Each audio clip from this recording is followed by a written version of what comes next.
Para penumpang yang datang maupun yang akan berangkat dari Pelabuhan Sorong terus diperketat. Pengecekan dokumen perjalanan bagi para penumpang kapal dilakukan oleh petugas dari kantor karantina kesehatan pelabuhan. Hal ini dilakukan untuk mencegah penyebaran COVID-19, apalagi kasus COVID-19 Kota Sorong kembali alami peningkatan.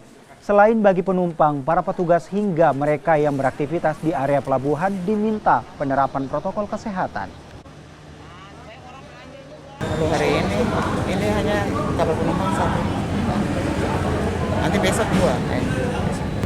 Sebenarnya petugas ada cukup mencukupi untuk petugas dari semua instansi di pelabuhan ini sudah setiap waktu, apalagi pada masa mudik ini dari H-15 sampai H+15 itu tetap dilakukan pengetatan oleh masing-masing instansi yang tergabung dalam posko pengendalian